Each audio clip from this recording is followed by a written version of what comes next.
Assalamualaikum warahmatullahi wabarakatuh. Selamat malam Bapak Ibu sekalian. Selamat malam Bu Yuniar. Selamat malam Malam, semuanya, Mbak selamat Desti. malam, Selamat selamat malam. malam. Bagaimana kabarnya hari ini? Semoga kita semua diberikan kesehatan ya Bu. Tadi Amin. ada Kak Riza yang kurang sehat. Semoga diberikan kesehatan ya Kak. Oke, sebelum memulai perkuliahan malam hari ini, Bapak Ibu sudah siap ya untuk pertemuan kedua? Siap pastinya. Oke, mari kita berdoa sesuai agama dan kepercayaan masing-masing agar perkuliahan malam hari ini berjalan dengan lancar. Berdoa dapat dimulai.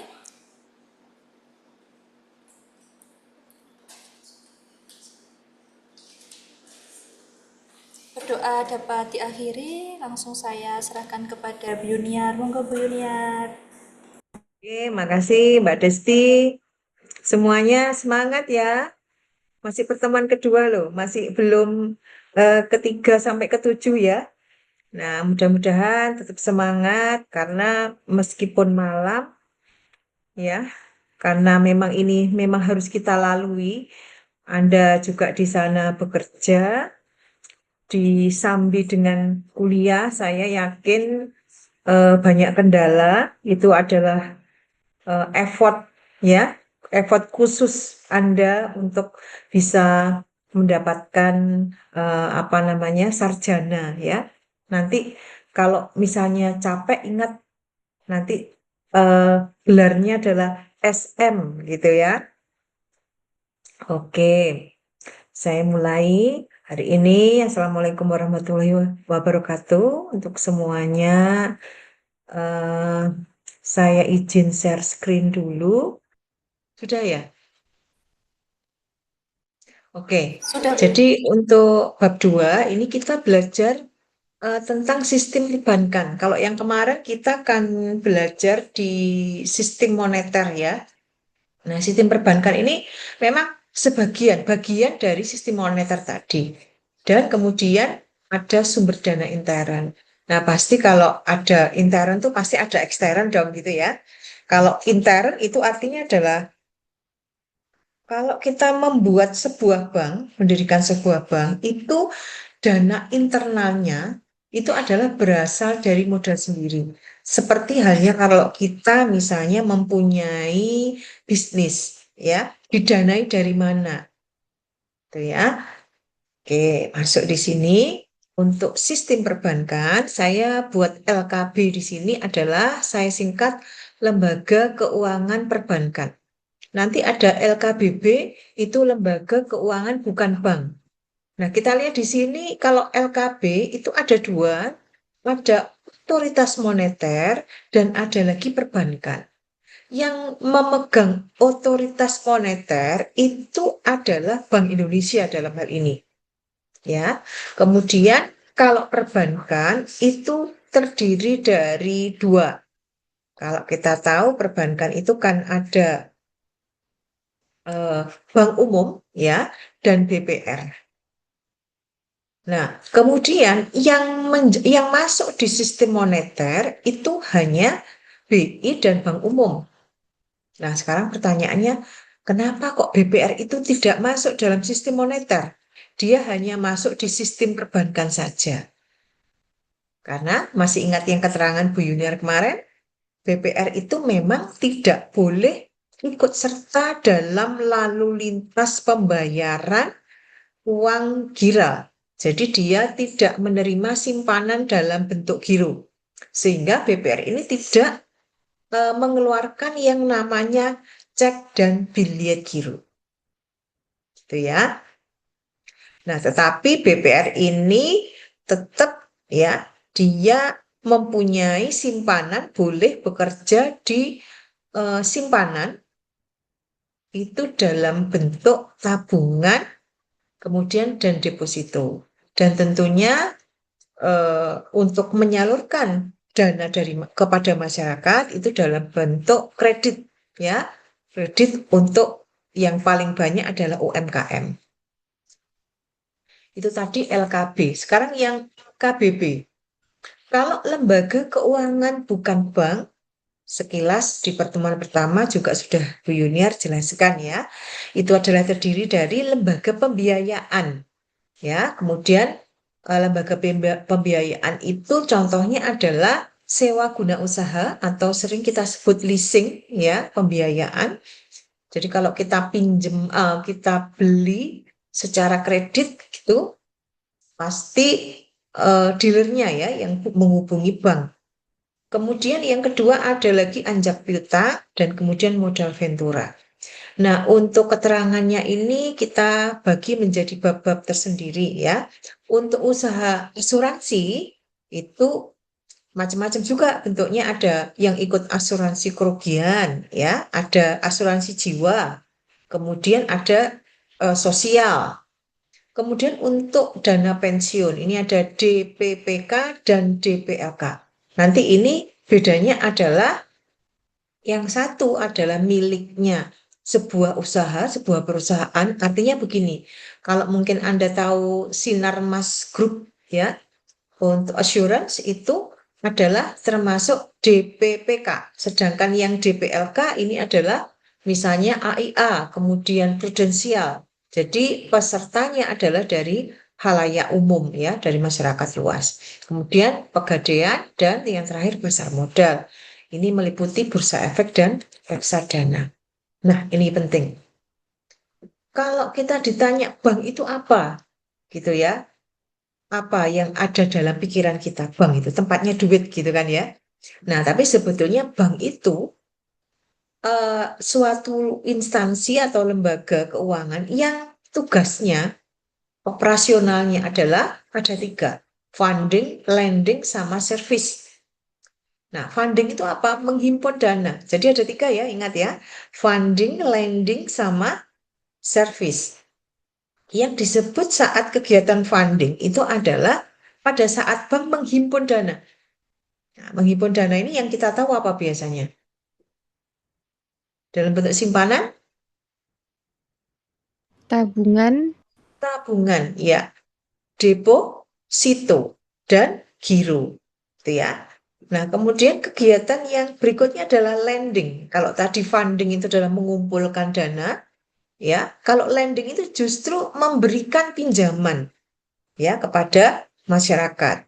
Apa biasanya kreditnya itu? Yang kita tahu kredit investasi Kur. ya, apalagi kredit modal kerja kalau BRI KUR ya, dengan bunga yang murah. Oke. Nah, yang kita tahu saat ada bunga simpanan ya, bunga simpanan itu kalau kita sebagai nasabah itu menyimpan dana kita ya. Nah, kemudian kalau kita pinjam itu kita namakan suku bunga, bunga pinjaman ya, bunga kredit. Kalau kita amati suku bunga pinjaman sama suku bunga simpanan itu besar mana ya? Pinjaman, Ibu. Pasti suku bunga pinjaman. Pada saat kita misalnya kita iseng lihat saldo rekening tabungan kita ya, hanya menyimpan 10, kita menyimpan 10 juta, itu bunganya berapa? Sedikit banget ya, nggak sampai 10.000. Tapi kalau kita pinjam, ya, kita beli sepeda motor harganya 20 juta. Kalau kita hitung-hitung selama mungkin cicilannya 5 tahun ya, kita hitung itu nanti kita mengembalikan hampir 2 kali lipatnya. 20 itu bisa 38 ya, hampir 2 kali lipatnya. Nah, maka memang itu kerjaannya bank. Dia mendapatkan untung itu karena ada selisih. Selisih antara bunga simpanan dan bunga pinjaman. Ada keuntungan utama dari bank, itu namanya adalah spread base. Itu selisih lebih antara bunga pinjaman dengan bunga simpanan. Jadi pada saat bank itu biasanya Mbak Dea, suku bunga pinjamannya berapa Mbak Dea setahun rate-nya di BRI? Sekarang sih lagi tinggi-tingginya, Bu. Kemarin tuh lagi update di atas naik 2% sih kemarin tuh, Bu. Mm-mm. Dari Suku bunga 6. pinjaman Pinjaman. kredit Iya. ya. Iya, Ibu. Nah, kalau simpanan berapa, Mbak Dea? Izin Ibu, kalau simpanan sekarang lagi turun karena dananya masyarakat ikut turun juga. Jadi simpanannya ikut turun, Bu, bunganya. Makanya kita kalau pinjem di bank itu sampai besar ya nilainya, bisa saya bilang bisa 2 kali lipat. Nah, ini adalah keuntungan dari bank. Memang disengaja suku bunga pinjaman itu lebih gede daripada suku bunga pinjaman lebih gede dari simpanan. Nah, kemudian nanti kemungkinan juga kalau misalnya ada selisih kurang ya, artinya suku bunga dari yang dia terima simpanan itu lebih daripada suku bunga pinjaman itu lebih kecil daripada simpanan. Maka gimana nih? Selisihnya adalah ada selisih kurang ya, bunga pinjaman dibanding dengan bunga simpanan. Intinya bank itu berusaha bagaimana dia narik bunga sebesar-besarnya dari nasabah. Cuman ini memang ada aturan dari BI ya, berapa rate maksimal saat nasabah itu meminjam ya dana kepada perbankan. Nah, maka selisih kurang ini disebut dengan ini negatif spread. Itu ya. Berikutnya saya pilih satu-satu. Tadi ada berapa? 3 ya kegiatannya. Funding, lending, sama service. Yang funding dulu atau menyimpan dana. Funding itu biasanya bank terdiri dari 3, yaitu tabungan, saving, deposit, kemudian simpanan giro atau demand deposit, kemudian ada lagi simpanan deposito atau time deposit. Kalau tabungan bisa diambil sewaktu-waktu tidak? Bisa ya. Penarikannya cukup dengan slip penarikan atau ke ATM. Bahkan bisa diambil tunai sekarang ada banyak ya kris ya. Kemudian yang kedua adalah simpanan giro. Nah, giro ini pun bisa diambil sewaktu-waktu. Namun enaknya giro ini ada sebuah media bayar, namanya adalah cek dan biliet giro. Mungkin ada yang bisa menjelaskan bedanya kalau saya dikasih cek itu bagaimana prosesnya saat saya mencairkan dan pada saat saya menerima biliet giro atau BG itu prosesnya mencairkan ke bank bagaimana? Mungkin ada yang bisa menjawab nih, Izin bantu Ibu, jawab. Mbak Dea. kalau cek itu bisa mencairkan secara tunai, bisa juga untuk pemindah bukuan. Cuma kalau pemindah bukuan itu mesti ditulis di ceknya itu tertera nomor rekening dan nama si penerima dan banknya. Kalau untuk biliet giro itu sifatnya harus pemindah bukuan, tidak bisa tunai. Jadi suatu saat kita menerima cek, ya, misalnya kita jualan apa gitu ya, kemudian kita membawa cek itu ke bank. Nah, membawanya tidak harus dari bank tempat orang yang memberi cek ke kita. Jadi kalau kita banknya yang memberi cek tadi si pembelinya adalah BCA dan saya BTN misalnya, nah, maka saya tetap bisa mengambilnya di bank saya, gitu ya. Nah, cek ini begitu saya ke bank, maka saya terima uang tunai, ya. Meskipun ada jenis cek lagi, cek silang itu bisa masuk ke rekening, ya. Tetapi bedanya dengan biliet giro itu adalah kalau biliet giro saya menerima BG dari si pembeli, kemudian saya ke bank, maka saya tidak terima uang tunai, tetapi dengan cara pemindah bukuan. Jadi saldonya dia menjadi lari ke saldo saya, senilai yang tertera dalam BG itu. Gitu ya, kalau simpanan giro. Jadi ada media bayar, di mana pada saat Anda pertama kali membuka akun giro, maka sudah diminta untuk membeli buku cek dan buku BG.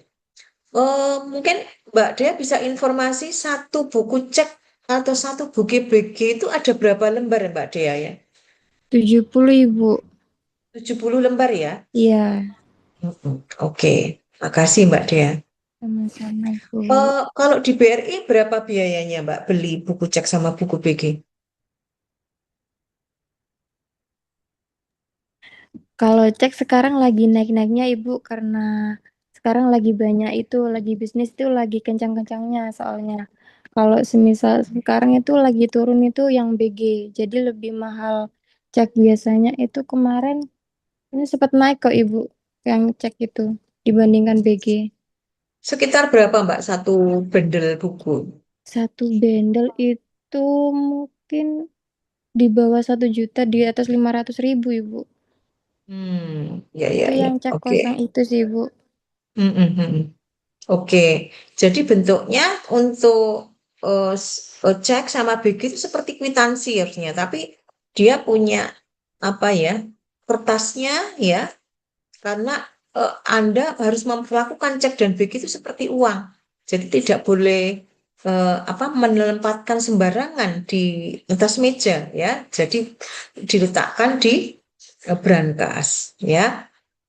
Kemudian berikutnya yang ketiga adalah simpanan deposito.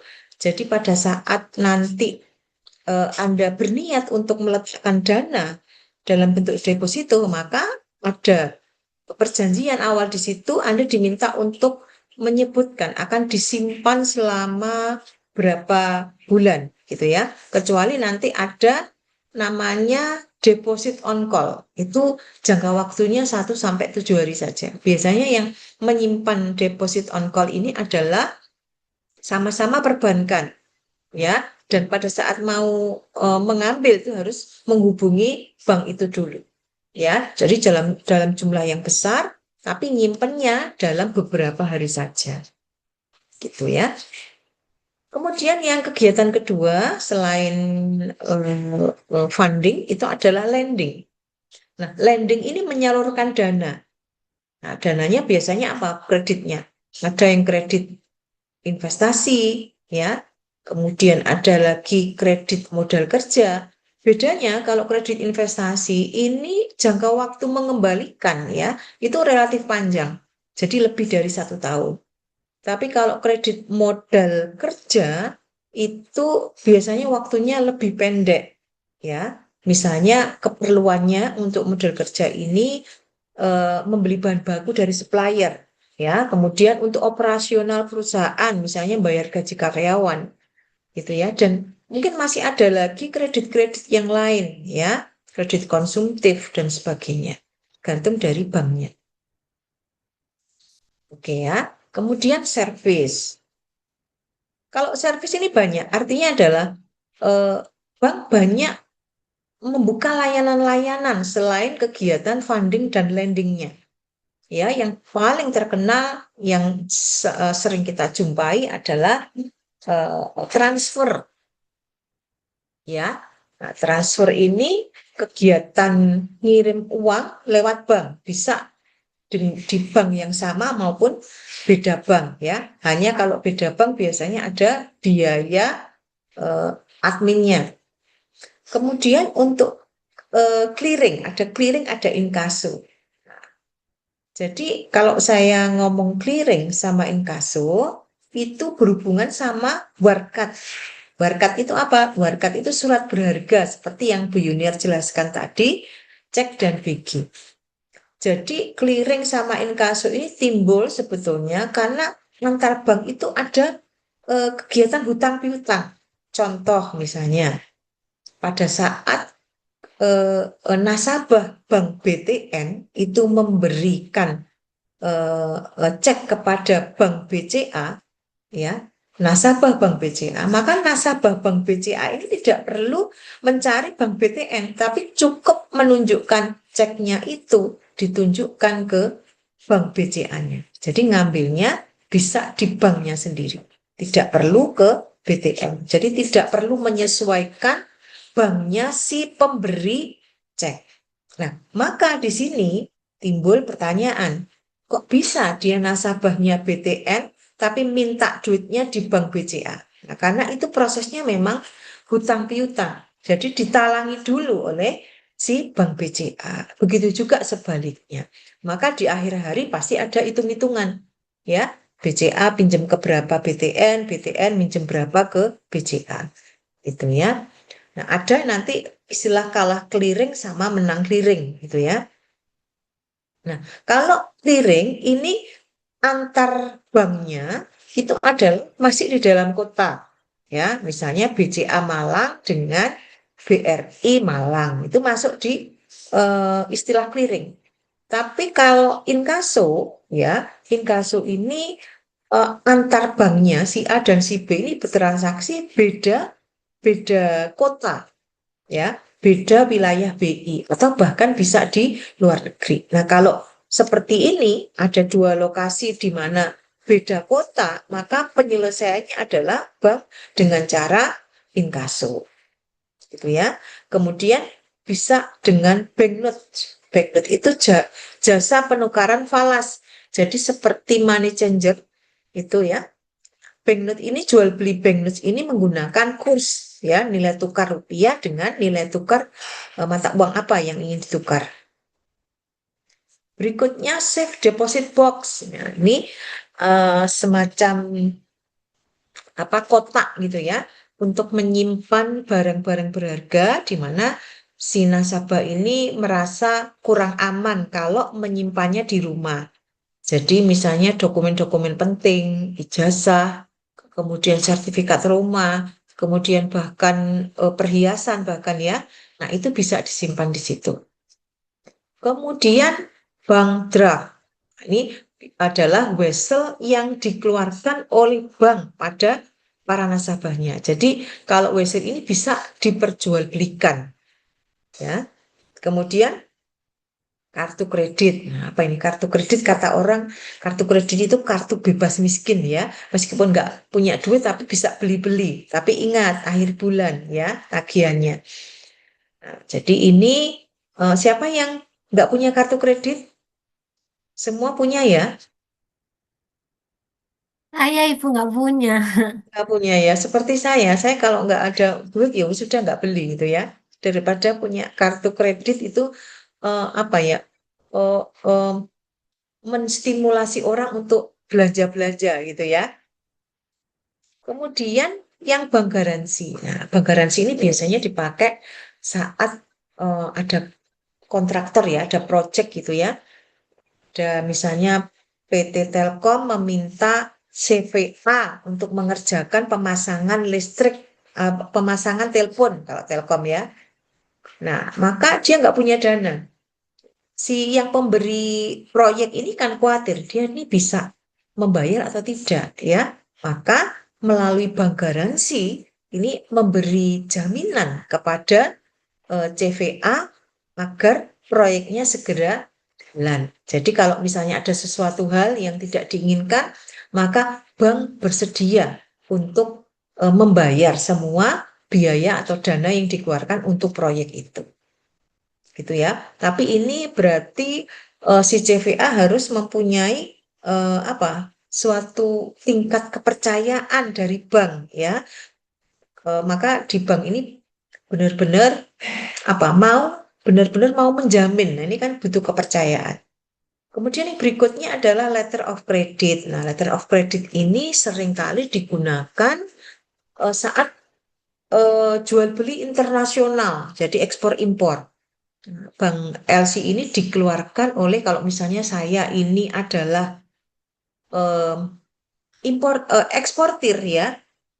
Kemudian di sana adalah saya bukan saya contohkan saya importir aja ya. Saya importir, saya suka beli barang-barang dari Cina misalnya, barang elektronik kan murah-murah di sana ya. Nah, maka untuk membayar kepada eksportir, saya akan menghubungi bank koresponden dia yang ada di Indonesia. Ya, jadi di sini istilahnya bank mau nalangi dulu. Ya, mau nalangi dulu kegiatan ekspor ini dibiayai dulu oleh bank. Kemudian baru setelah dokumen-dokumen penting yang harus yang harus dipenuhi oleh si eksportir, maka baru bisa dibayarkan. Gitu ya. Jadi bank sebagai mediasi antara eksportir dan importir, asalkan dokumennya lengkap. Kemudian penggolongan bank. Menurut fungsinya, kemarin sudah saya bahas sedikit ya, ada bank sentral, bank umum, dan BPR. Ya. Bank sentral ini kalau di Indonesia itu adalah Bank Indonesia. Ya, jadi tugasnya dia adalah menjaga kestabilan nilai rupiah kalau di BI. Kemudian dia untuk jumlah uang yang beredar, menjaga jumlah uang yang beredar di masyarakat. Nah, kenapa harus dijaga? Ada yang mungkin tahu apa akibatnya kalau jumlah uang yang beredar di masyarakat itu terlalu banyak? Saya Ibu, Mm-mm. kalau Gimana? uang yang berada di masyarakat terlalu banyak itu bisa jadi inflasi Ibu. Dan itu Iya, gak ada harganya uang itu. Terlalu banyak uang kan. Jadi seberapapun banyak uang tidak berharga gitu. betul, betul. Ini Mbak siapa ya? Intan Mbak Ibu, Intan Intan ya, Mbak Nuraini. Intan ini ya. Ya, Oke, Mbak Intan. Oke, jadi seperti itu memang. Pada saat jumlah uang yang beredar di masyarakat banyak, ya, berarti bahwa masyarakat senang belanja-belanja ya. Uang yang ada di dalam bank menjadi sedikit karena orang nggak senang nabung, orang nggak senang nyimpen. Nah, pada saat kondisi uang yang ada di masyarakat ini banyak, kira-kira apa yang dilakukan oleh BI? Menaikkan suku bunga apa? Atau menurunkan suku bunga apa? Agar uang itu terserap di dalam bank. Orang senang nyimpen. Biasanya adalah dengan cara menaikkan suku bunga simpanan, suku bunga deposito. Kalau BI mengatakan suku bunga deposito naik, maka kira-kira masyarakat gimana animonya? Dia tertarik. akan tertarik menyimpan uangnya dalam bentuk deposito. Gitu ya. Nah, sekarang kalau kebalikannya, jumlah uang yang beredar di masyarakat itu sedikit. Masyarakat nggak senang belanja-belanja. Sukanya adalah eh, menyimpan duitnya di bank. Ini pun nanti juga akan dikontrol oleh BI. Dengan cara bagaimana kira-kira memainkan suku bunganya? Agar uangnya terserap dalam masyarakat. Uang sedikit di masyarakat itu juga membahayakan. Ya, kenapa kira-kira? Orang nggak senang belanja, ekonomi seret, ya. Kemudian tidak ada, tidak berputar kegiatan bisnis. Maka caranya adalah menurunkan suku bunga simpanan. Ya, maka orang tidak suka nyimpen. Ya, lebih baik diambil. Atau dengan cara suku bunga pinjaman. Kalau tadi suku bunga simpanan diturunkan, kalau ingin uang yang ada di masyarakat itu banyak, maka suku bunga pinjamannya diapakan?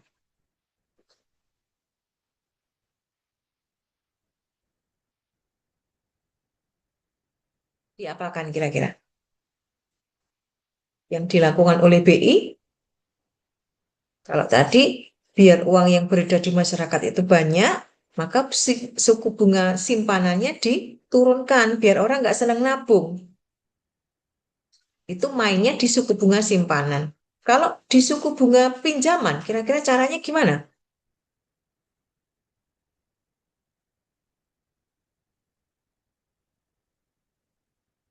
Diapakan? Nah, ini ya nanti bisa Dinaikkan jadi enggaknya, Bu? Kan deflasi, kan biar suku bunga, kan biar peredaran uangnya banyak gitu. biar peredaran uangnya banyak, maka suku bunga pinjamannya diapakan? Suku bunga Diturunkan ya, pinjamannya Heeh, diturunkan. diturunkan.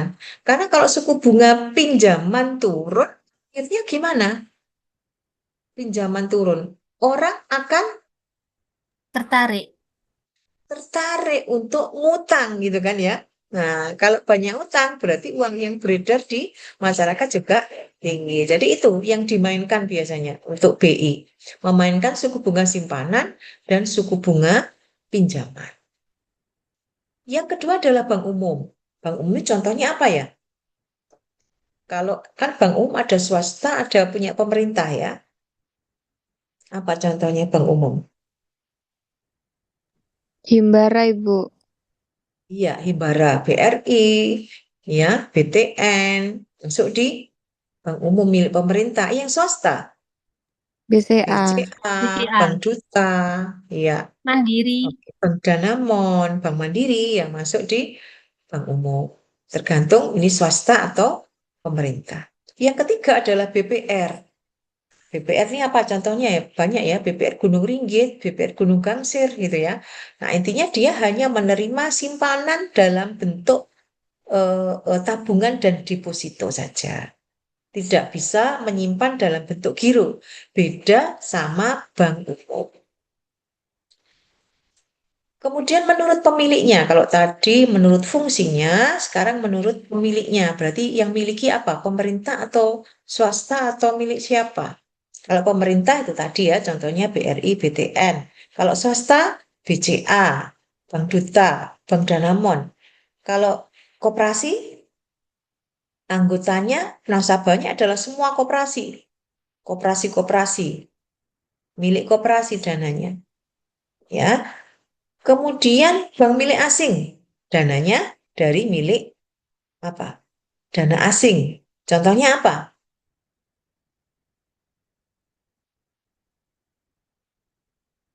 Kalau pernah tahu Dutch Bank, ya, nah itu ya. Kemudian apalagi?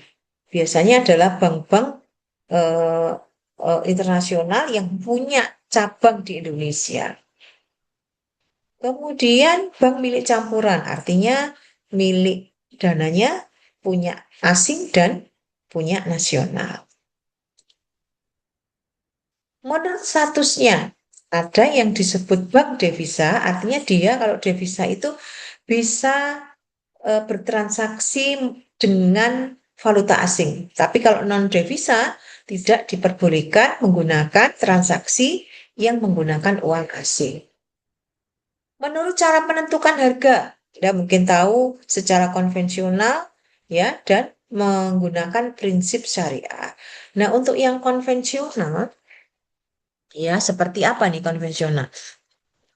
Kayak misalnya BCA, tapi BCA itu sekarang punya yang syariah ya. Jadi BCA syariah. Kemudian yang murni syariah, Bank Muamalat ya. Kalau BRI ada BRI syariah enggak Mbak Dea? Izin Ibu sekarang sudah diganti ke BSI Oh ya semua. BSI ya. Iya, Ibu. Sudah BSI sekarang. Oke. Kemudian yang ini kalau menggunakan prinsip syariah itu ada 5 ya. Mudoroba itu kalau bagi hasil, kemudian sampai dengan ijaroh. Itu ya. Kalau sewa. Berikutnya ini, waduh kecil-kecil ya. Eh, tapi secara garis besar, kalau yang atas itu, bentar, ini, nah, yang atas ini adalah funding. Funding itu kalau bank umum, BPR, sama bank campuran. Semuanya sama, giro deposit. Hanya BPR saja. Coba kita lihat. Ini ya. Kalau BPR, nggak, nggak boleh giro. Nggak boleh kegiatan fundingnya nggak boleh ada giro. Gitu ya, nggak boleh bermain-main di giro. Kemudian kalau bank campuran, ini justru dilarang menerima simpanan tabungan, ya. Jadi ini uniknya, BPR itu gironya disilang, kalau ini adalah simpanannya yang disilang. Kemudian di kegiatan lending, ini untuk bank umum dan BPR sama, ya. Sedangkan bank campuran ini berbeda. Nah, kemudian untuk kegiatan servis, ya, untuk bank umum banyak dan bank campuran juga hampir mirip, gitu ya. Nah, kalau BPR ini dilarang ya menerima simpanan giro mengikuti clearing lalu lintas uang gira nggak boleh. Jadi lalu lintas uang itu ada dua, kartal dan uang gira. Kalau uang kartal itu ya, cartal itu ya uang dalam yang Anda lihat uang bisa logam sama uang kertas ya. Tapi kalau giral itu melalui ada media tadi ya, cek dan giro. Ini untuk kegiatan memberikan jasa lain untuk bank umum dan bank campuran, ini ada transfer, inkaso, clearing, safe deposit box, nah, sampai dengan terakhir investment company. Nah, saya minta tolong waktu 5 menit saja ya. Ini jumlahnya berapa? 20 berapa Mbak Dea? Mbak Desti? Jumlahnya 26 ya Mbak Desti ya? Bu Yulian minta tolong, ini saya urutkan saja ya. Jadi mulai di sini nomor absen, nomor absennya Pak bisa tahu nggak ini ya?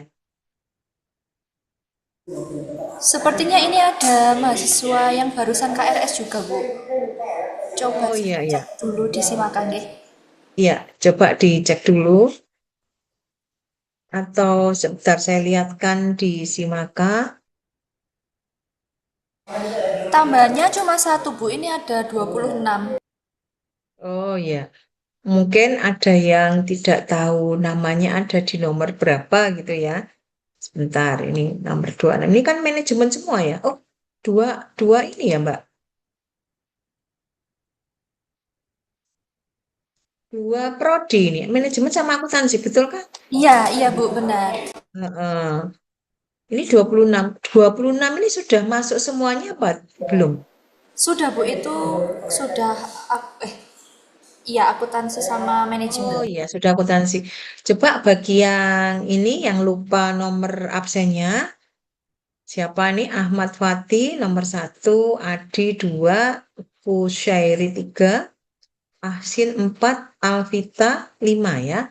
Amar 6, Andre 7, Dea 8, Dewi Ari 9, Dwi Rohman 10, Fadio 11, Iil nomor 12, Intan 13, Laili 14, Lintang 15, Sohibul 16, Maula 17, Attar Rindra 18, Nabila 19, Natania 20, Nurmalasari 21, Rafli 22, Riza 23, Siti Istihara 24, Suci 25, dan Veronica 26. Jadi ada yang masih ketinggalan kereta infonya, nomor absennya sudah ya semuanya.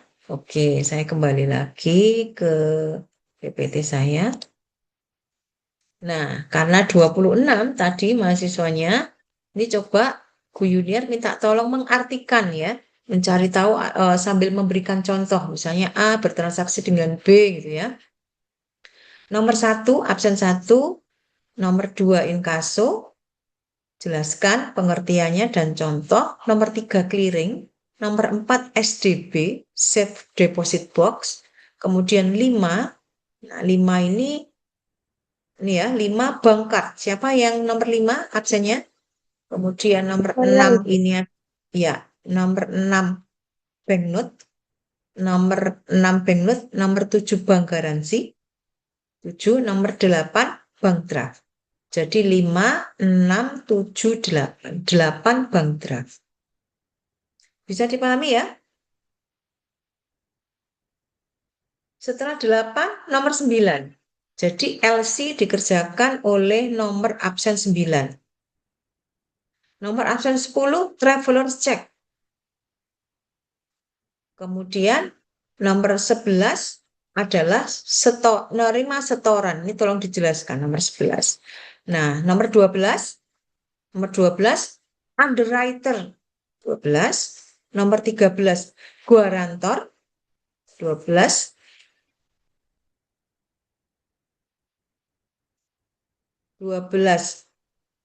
underwriter ya tadi ya. 12, 13 guarantor, 14 trustee, 15 pialang, 16 dealer, 17 investment company, 17. Jadi ini total ada 17. Oke, berarti nomor 18 sampai 26 belum kebagian ya. Nomor 18 sampai 26, balik lagi ke sini. Ini transfer 18, inkaso 19, ini 20 clearing, 21 safe deposit box, 22 bank card, 22, 23 falas, 24 bank garansi, 25 bank draft, dan 26 letter of credit. Bisa dipahami ya? Ada yang ketinggalan informasi? Oke. Saya tunggu berapa menit? 3 menit ya? Atau 5 menit? Oke, nanti silakan. Kalau nomor 1 tadi kan ada 2 orang kebagian ya, nomor 1 sama nomor 18 absen. Nanti silakan salah satunya mewakili. Oke, silakan. 5 menit Mbak Desti. Siap, Bu. Oke, apa sudah? Oke, bisa kita mulai ya sambil jalan yang lain. Untuk Tama, transfer, mungkin siapa yang bisa menjelaskan transfer? Nomor absen 1 dan 18.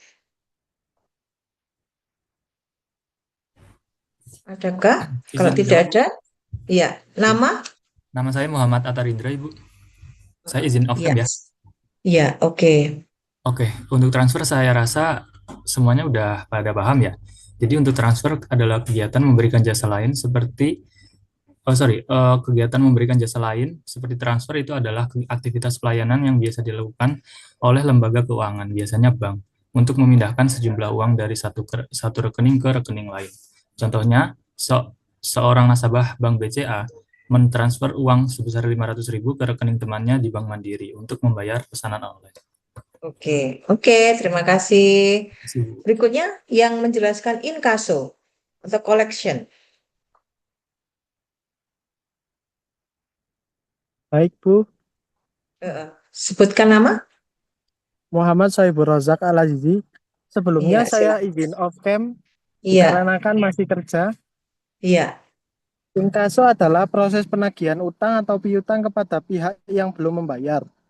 Contoh, sebuah bank menggunakan jasa inkaso untuk menagih nasabah yang menunggak cicilan kredit selama 3 bulan atau lebih dari itu. Ya, jadi kalau inkaso lebih ke dalam kota atau luar kota? Anu, anunya itu, Bu, penagihannya itu maksudnya.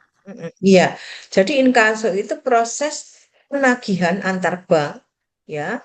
Tapi dengan antar banknya itu adalah yang saling bertransaksi nasabah di Ya, antar yang kota. berhubungan dengan utang piutangnya itu, Bu. Iya, tapi areanya, wilayahnya adalah luar kota, ya. Beda sama yang ketiga kalau clearing, gitu ya. Oh, iya, iya. Mm-mm. Ya, baik. Oke, yang ketiga clearing, terima kasih. Ya, baik. Yang Terima Ya, ketiga, kasih. sebelumnya ya, iya, nama. nama saya Ahmad Kusyairi. Mm-mm. Jadi saya setelah searching saya mau jelaskan singkat tentang clearing. Jadi Mm-mm. ini adalah mekanisme tukar menukar warkat ya, yaitu antar Mm-mm. bank yang ada dalam satu wilayah. Jadi clearing ini bukan memindahkan uang tapi mengadu tagihan dan utang. Jadi Mm-mm. bank-bank itu bertemu di lembaga clearing yang diatur oleh Bank Indonesia. Mereka saling serahkan warkat, setelah dihitung clearing akan menentukan saldo akhir tiap bank. Siapa yang surplus berhak menerima dan siapa yang defisit. Mungkin begitu. Ya, oke. Jadi areanya lebih ke dalam kota ya kalau clearing. Kemudian yang keempat itu adalah safe deposit box. Silakan yang mau menjelaskan. Ini Bu, ini saya izin mohon off kamera. Soalnya Ya, lagi di tempat silakan. kerja. Ya, silakan. Safe Deposit Box adalah layanan penyewaan kotak penyimpanan harta atau surat-surat berharga yang ditawarkan oleh bank atau lembaga keuangan lainnya. Nah, sepertinya itu kayak pegadaian gitu, Bu. Eh, kalau safe deposit box itu lebih ke menyimpan barang berharga. Jadi karena ada kekhawatiran barang itu mungkin hilang kalau disimpan di rumah atau rusak kalau disimpan di rumah, maka cari amannya adalah dengan menggunakan safe deposit box gitu ya. Jadi yang Iya, Bu. disimpan bisa dokumen berharga, dokumen penting, atau bisa juga barang yang berharga, misalnya perhiasan gitu ya. Silakan yang ke berapa ini Bangka? Saya Ibu Silakan nama Alvita, Mbak Alvita. Alvita, Ya, izin absen. silakan. Bu. Mm-mm. Kalau bank card atau kartu bank adalah kartu yang diterbitkan oleh bank untuk memudahkan nasabah melakukan transaksi keuangan. Kayak contohnya menarik uang, membayar belanja melalui mesin edisi, dan mentransfer dana tanpa harus datang ke bank langsung. Kalau Iya, untuk contohnya mungkin ada debit card dan credit card, Ibu. ya, oke, betul. Terima Berikutnya kasih. yang ingin menjelaskan banknote, Saya Ibu. ya, Mbak Riza. Silakan Mbak Riza. Banknote atau falas valuta asing yaitu layanan pembelian dan penjualan mata uang asing dalam bentuk uang kertas atau tunai dengan kurs tertentu. Contohnya seperti turis menukarkan mata uang negaranya atau USD ke mata uang lokal atau rupiah saat berlibur. Ya, oke, bagus Mbak Riza. Berikutnya siapa yang menjelaskan bank garansi? Ada? Kalau tidak ada lewat bank draft, Izin Ibu Dea. ya Mbak Dea menjelaskan bank draft. Iya, bank draft. Jadi Heeh. bank draft itu lebih ke surat berharga seperti kayak cek kayak gitu. Jadi fungsinya bank draft itu lebih ke surat perintah dari bank untuk membayar sejumlah uang kepada nasabah yang telah ditentukan oleh bank penerbit. Tuh. Jadi untuk cara pemakaian dari bank draft itu awalnya itu Suaranya hilang Mbak Dea. Mungkin di suaranya jangan di mute. oh ya, maaf Ibu. Nah, iya iya. Kalau bank draft itu cara kerjanya itu awalnya itu permintaan penerbitan Ibu. Jadi permintaan penerbitan itu seperti nasabah mengajukan permohonan tertulis kepada bank penerbit untuk menerbitkan bank draft tersebut. Yang kedua yaitu penyediaan dana. Penyediaan dana itu nasabah itu lebih ke memberikan instruksi kepada bank penerbit untuk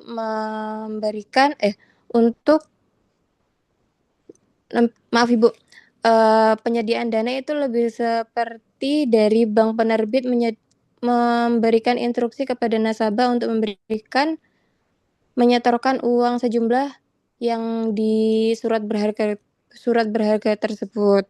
Yang ketiga itu penerbitan draft. Jadi pas penerbitan draft itu ada bank itu mengeluarkan dokumen draft berisi surat perintah yang tak bersyarat untuk memberikan sejumlah uang kepada si penerima. Yang keempat, pembayaran. Jadi selepas dari penerbitan draft tersebut, penerima itu menyetorkan bank draft tersebut ke bank manapun untuk seperti dicairkan kayak gitu Ibu. Jadi contohnya kalau di Bank Himbara itu BRI itu ada Kilola. Jadi Kilola itu seperti platformnya Bank Draft itu. Kalau di BCA itu lebih ke kayak Klik BCA platformnya. Kayak gitu Ibu. Ya. Jadi kalau biasanya kita secara umum bank draft itu seperti wesel ya. Wesel bank. Itu sama seperti bank draft. Oke, terima kasih Mbak Dea. Kemudian LC. Siapa yang kebagian letter of credit? Oke, lewat traveler's check. Siapa yang kebagian traveler's check? Izin Ibu, Ya, untuk silakan. traveler check seperti namanya itu ditujukan untuk pihak-pihak yang ingin berpergian, misal ke luar negeri. Terus untuk perbedaannya dengan cek yang biasa, itu mata uangnya biasanya itu euro, dolar, ataupun mata uang negara yang akan dituju untuk traveling. Terus Mm-mm. untuk bedanya lagi dari cek biasanya itu kalau cek kan ditulis oleh yang menerbitkan nominalnya. Kalau untuk traveler check itu sudah dicetak pada nominal tertentu, misal $100, $1.000, ataupun €100. Terus Mm-mm. untuk keamanannya itu 2 kali untuk tanda tangannya, yaitu saat mencairkan ataupun saat membeli, begitu. Ya, oke. Jadi keuntungan dari traveler's check ini apabila kita ke berbagai negara dalam waktu yang hampir bersamaan gitu ya, berarti tidak perlu bawa uang banyak ya. Jadi kalau ke negara A harus tukar mata uang tersebut, kemudian mungkin 3 hari berikutnya ke negara B harus sedia uang dengan mata uang tersebut gitu ya. Jadi memudahkan untuk kita bepergian. Berikutnya yang ke-8, siapa yang menerima setoran? Lewat ya. Kemudian ini sekarang penjamin emisi atau underwriter. Siapa yang ingin menjelaskan? Nggak ada.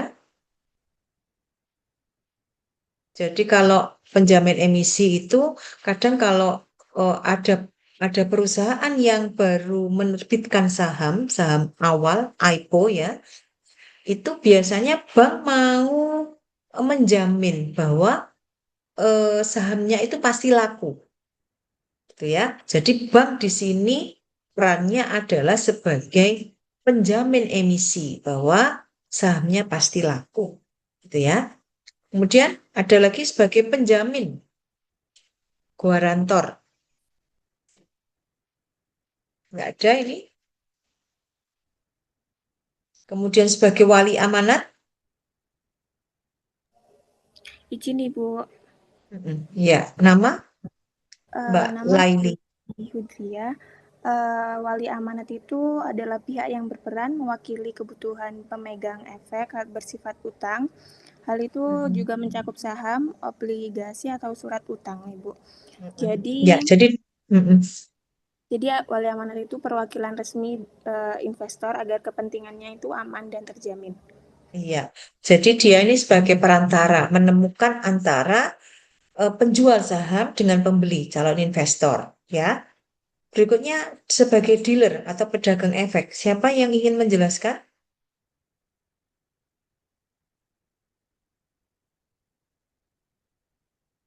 Tidak ada ya. Dan yang terakhir investment company.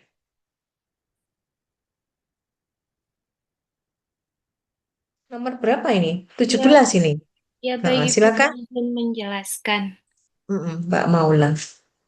Investment company atau perusahaan company adalah mitra yang menyediakan layanan investasi dan bank umum dapat memberikan jasa perantara, distribusi produk, atau bekerja sama dengan perusahaan investasi tersebut dalam bentuk saham, sekuritas, obligasi, atau instrumen pasar uang. Ya, oke. Jadi dia sebagai pengelola. Kalau misalnya saya sebagai seorang investor, maka ada bantuan dari bank untuk memberikan advice, memberikan nasihat ya. Kadang ini dijual atau beli gitu ya. Saat kapan saya harus beli, saat kapan saya harus jual gitu ya. Oke, ini adalah kegiatan dari service sebuah bank. Ibu, izin mau Kemudian, jawab yang guarantor. Maaf, soalnya sambil jaga toko Ibu, jadi gak oh alah, kedengeran. ya, Mbak Intan ya. Iya, Oke, Mbak Intan.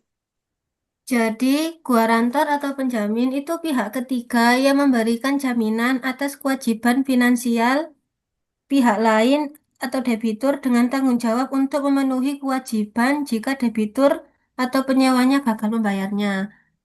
Jadi gini Ibu, kayak contohnya itu anak mau minjem apart atau perusahaan, ortu yang jadi penjamin. Jadi jika sewaktu-waktu anak gak bisa bayar sewanya, ortunya yang ditagih gitu Ibu, menjadi penjaminnya.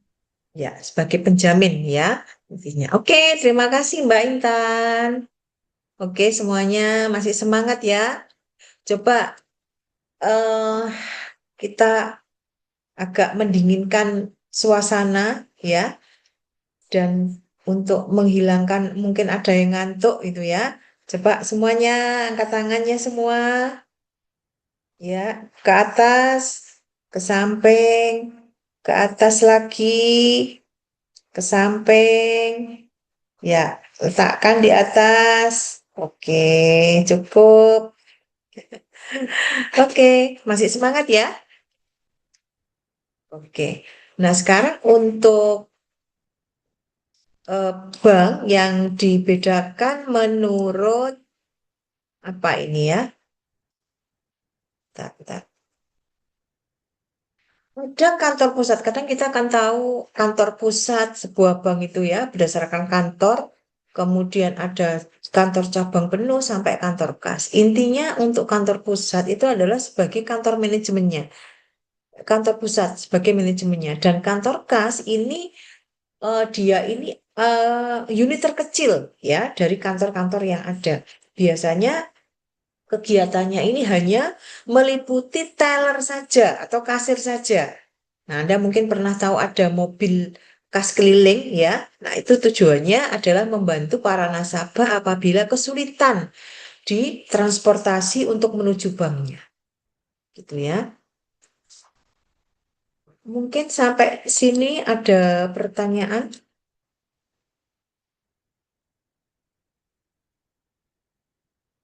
Sebelum saya lanjutkan, tidak ada ya.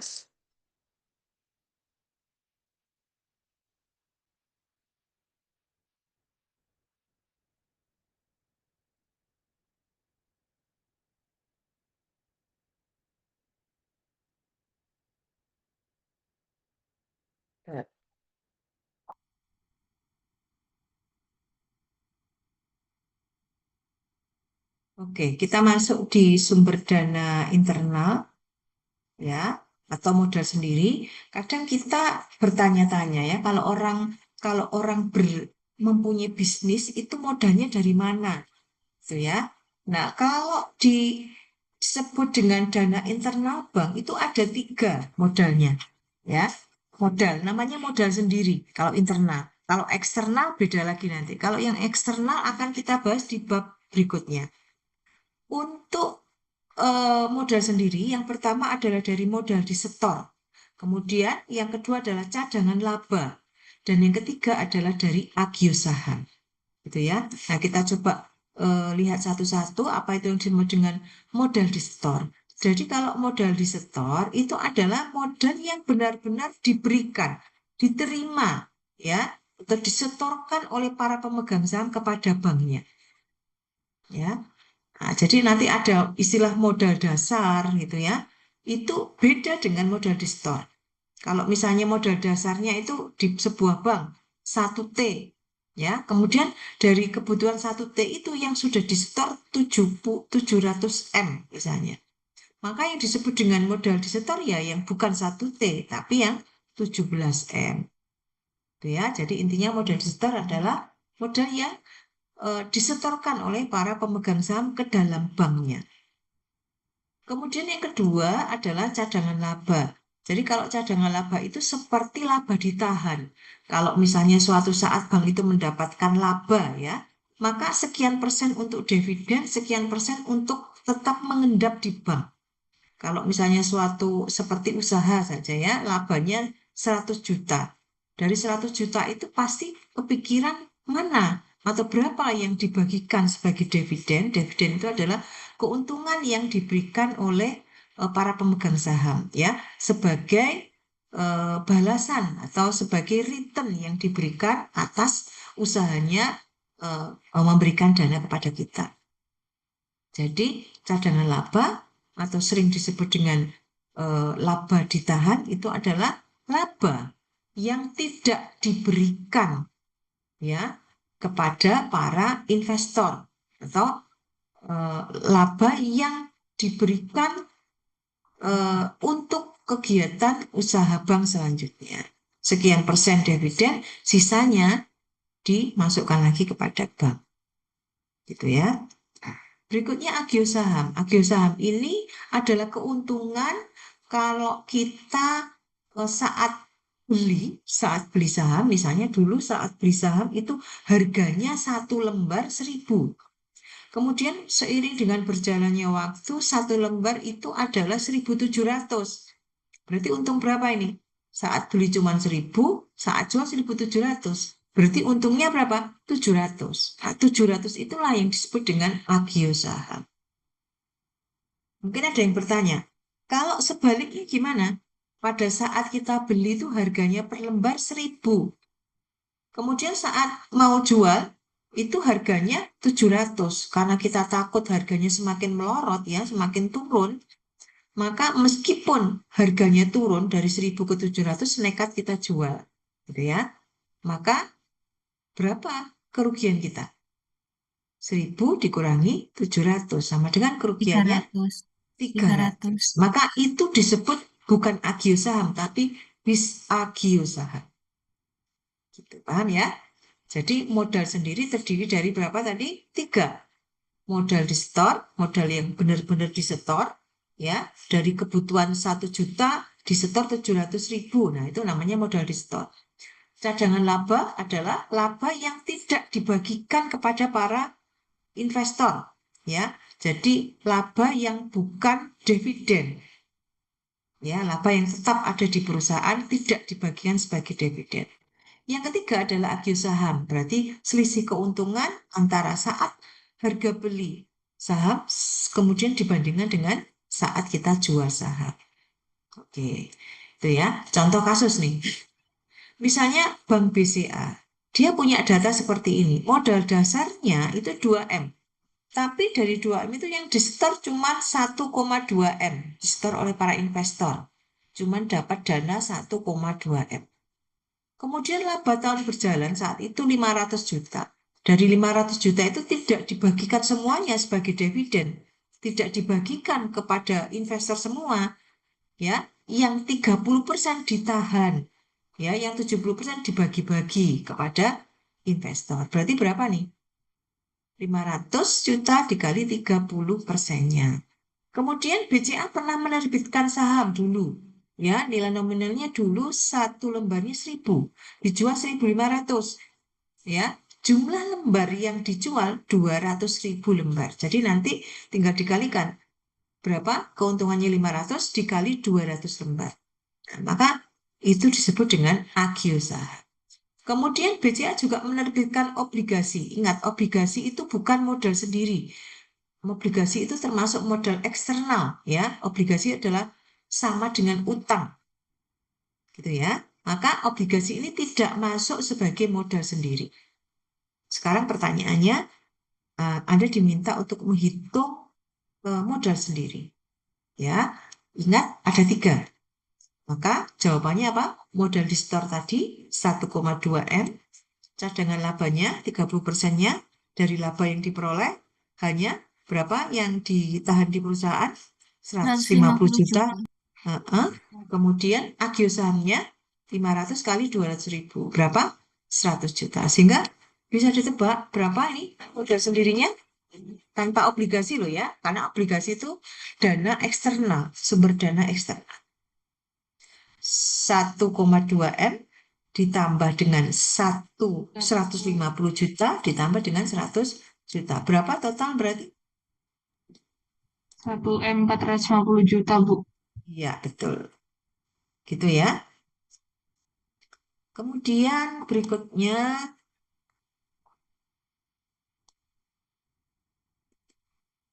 sebentar.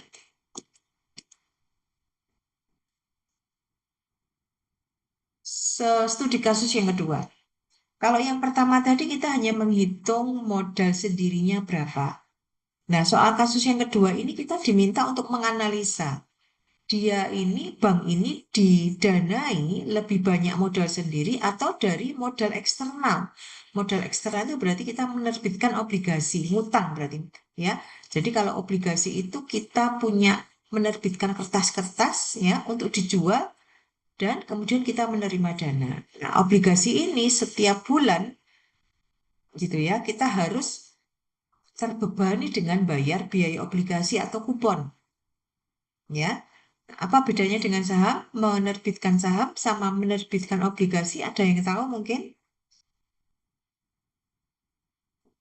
Bank memilih mendapatkan sumber dana dari obligasi. Ada lagi sebuah bank yang mendapatkan dana dengan cara menjual saham, menerbitkan saham. Ada yang tahu bedanya?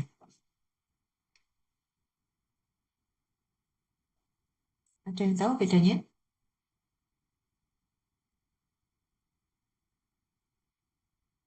Ya, kalau kalau saham itu berarti istilahnya adalah yang membeli saham itu adalah pemilik. Ya, kalau namanya pemilik maka dia boleh memanage, ya.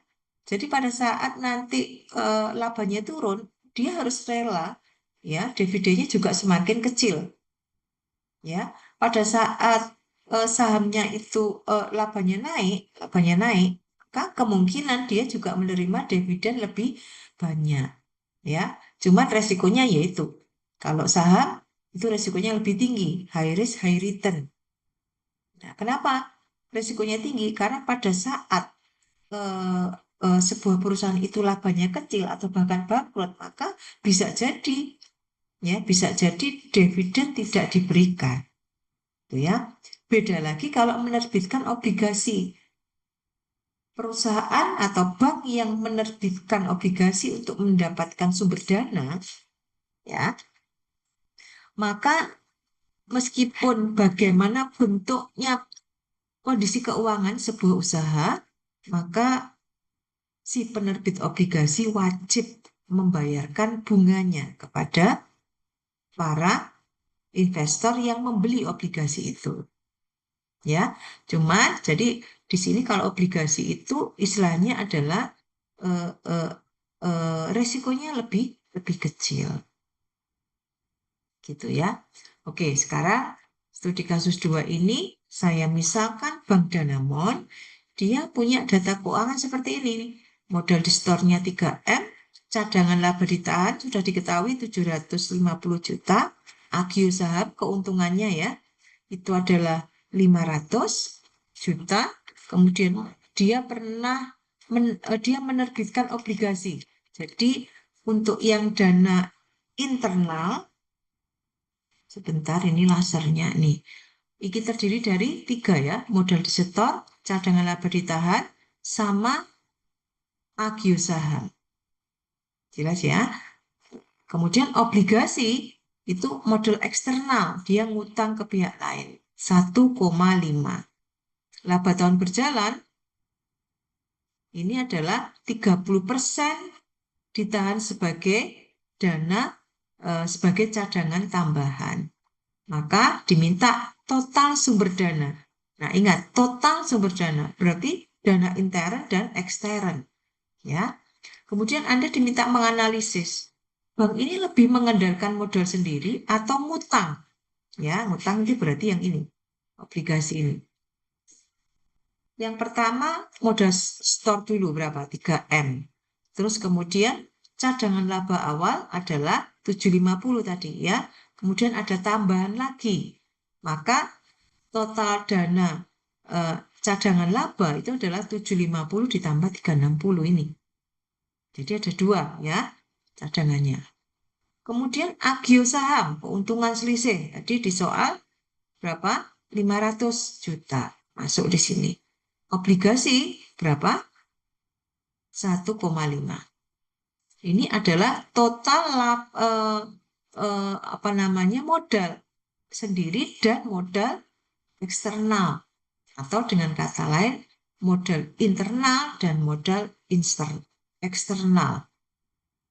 Oke, sekarang kita hitung modal dari sini ini yang sendiri berapa modal sendirinya? Ingat ada 3 ya tadi ya, modal setor, cadangan laba, dan agio saham. Kita cari di sini 3, kemudian cadangan labanya ini 1,110 dan agionya 500. Jadi dari sekian ini modal sendirinya adalah 4,610 M. Nah, sekarang berarti bank ini lebih mengandalkan yang mana gitu ya? Apakah modal sendiri ataukah modal eksternal ataukah seneng ngutang gitu ya? Komposisinya bagaimana? Nah, kalau kita ngomong komposisi, berarti kita lihat modal sendirinya berapa tadi? 4, 6, 10. Ya, obligasinya berapa?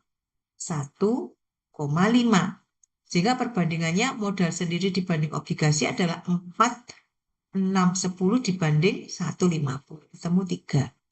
Bagaimana cara membacanya? Itu adalah modal sendiri itu 3 kali lebih besar daripada obligasi, ya kan? Ngutangnya, obligasinya kan cuma sekian. Modal sendiri banyak banget. Jadi perusahaan ini lebih suka apa? Lebih suka modal sendiri atau lebih banyak mengandalkan dana atau modalnya adalah dari modal sendiri daripada obligasi. Gitu ya. Berikutnya, kalau tadi internal, sekarang yang eksternal. Eksternal ini bisa dari DPK, dana dari pihak ketiga, berupa giro, tabungan, sama deposito. Nah, DPK ini memang sumber dana yang paling besar di bank. Ya, makanya banyak bank memang banyak bermain-main di sini. Ya, karena sumber dana terbesar adalah di situ. Kemudian nanti sumber dana eksternal ini memang khusus akan kita bahas secara terperinci di bab 3 sama perhitungannya. Ya, kalau di bab ini memang hanya internal saja. Kemudian bisa jadi sumber dana eksternal itu berasal dari lembaga lain. Contohnya apa? Ngutang di BI, ya, ngutang dari bank lain. Jadi tidak menutup kemungkinan memang antar bank itu saling mempunyai hutang piutang. Contohnya karena ada warkat itu tadi, ya. Kemudian Bank Indonesia yang A ini. Jadi karena dia lender the last resort, itu berarti apabila setelah dia pinjam ke bank-bank lain tidak dapat, maka bank ini adalah sebagai pihak yang mau meminjam, pihak terakhir yang mau meminjam. Dan kemudian bisa juga pinjaman dari lembaga keuangan internasional. Gitu ya.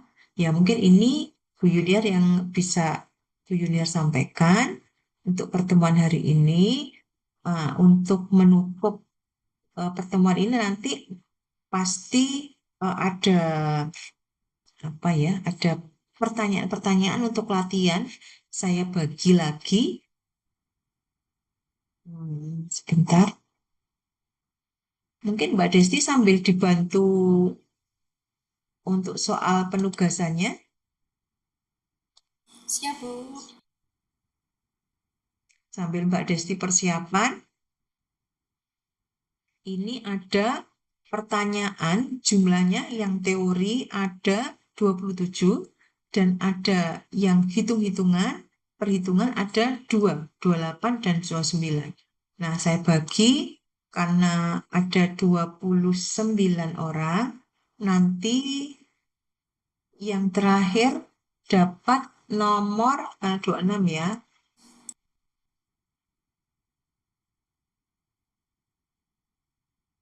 Oke, bisa dikerjakan yang ini saja. Sesuai nomor urut absen ya. Nomor 1 kerjakan nomor 1, nomor absen 2 kerjakan nomor 2, dan seterusnya sampai nomor 26. Mungkin nomor 27 tidak laku ini ya, karena totalnya ada 26. Oke, untuk yang 28 dan 29 nanti dikerjakan di rumah. Itu ya, sebagai penugasan. Kalau ini nanti karena waktunya masih ada ya, kita bahas. Oke, saya kasih waktu karena satu orang cukup satu soal saja. Ya kira-kira sekitar 5 sampai mungkin 10 menit ya, Mbak Desti. Saya kasih break 10 menit. Siap, Bu. Oke, silakan. Berarti ini tugasnya individu ya, Bu? Ya, tugasnya individu. Karena kemarin ada yang komplain kalau misalnya berkelompok gitu, ada yang kerja, ada yang enggak. Nah, ini saya sediakan masing-masing punya soal gitu ya. Harus menyelesaikan satu sesuai dengan nomor urut absen. Silakan. Bu, maaf. Ibu. Ibu. Ya, gimana? Maaf, saya sedang kerja. Saya ketinggalan tadi apa, Bu? Soalnya? Eh, untuk tugas itu silakan Mbak Desti sudah info file ya. Mbak Desti dikirim di mana Mbak Desti? Ada ini, Bu, di chat room ada. Oh ya, silakan lihat di chat room. Di situ ada 27 soal. Anda silakan kerjakan satu soal saja sesuai nomor urut absen. Gitu Oh, ya. oke. Oke. Ha-ha. Untuk yang Makasih. soal hitung-hitungan nomor 27 dan 29 itu saya jadikan sebagai penugasan. Ya, nanti Mbak Desi silakan minta tolong dibuatkan tempat untuk penugasan. Baik, Bu. Yang dikumpulkan Oke, berarti cuma yang ya. Yang nomor 28 dan 9. Ya. Oke, Kalau siap. yang nomor 1 sampai 27 dibahas hari ini sampai kita nanti paling tidak jam 9 kurang seperempat ya. Oke, Bu. Siap. Makasih, Bu. Untuk penyetorannya di mana, Bu? Oke, gimana? Untuk penyetorannya di mana? Untuk Penyetoran, apakah seperti tadi itu? Tugasnya. penyetoran soal tugas, jawabnya gimana Mbak Desti yang soal PR itu Mbak Desti? Gini aja, Bu, kerjakan di Word atau tidak tulis tangan boleh, nanti di-share Oh, di boleh. Oh, gitu maksudnya. Ya. Iya, Diketik, kemudian dikirimkan ke tempat penugasan, atau iya, boleh juga mengerjakan di kertas tulis tangan, difoto, diletakkan, dijadikan file ya. Satu iya. file PDF. Monggo, silakan. Oke, untuk linknya nanti saya share di Zoom dan di LMS D-Learning.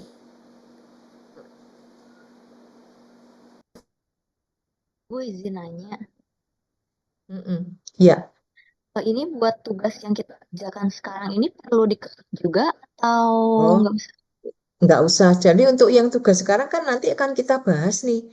Jadi satu persatu seperti yang tadi, menjawab dari pertanyaan masing-masing, langsung dijawab saja secara oral, tidak perlu ditulis. Tidak perlu ditulis, hanya dibaca saja. Menurut pendapat Anda bagaimana? Oke, baik Ibu, terima kasih. Oke, Mbak Vero.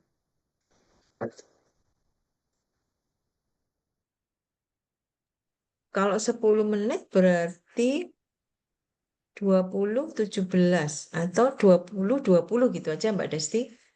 Siap, Bu. Oke.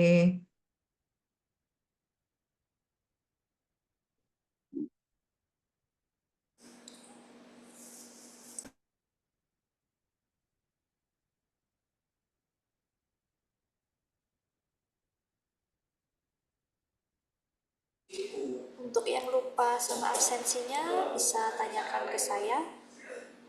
Selamat mengerjakan, Bapak Ibu.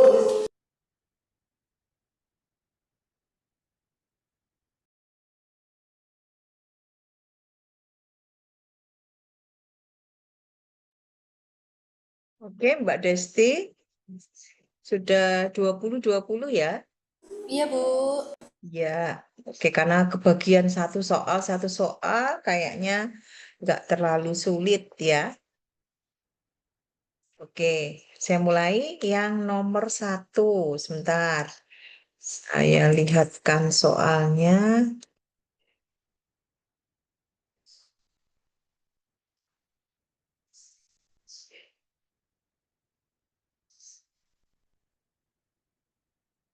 Ini ya. Oke, silahkan yang nomor 1. Siapa nomor absen 1? Di nomor 1 ini eh, diminta untuk menjelaskan apa pengertian funding dalam perbankan dan sebutkan 3 contoh. Silakan.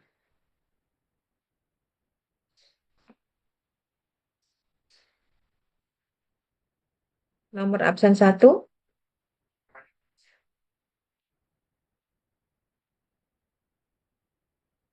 Ahmad Fatih Septian. Apa hadir?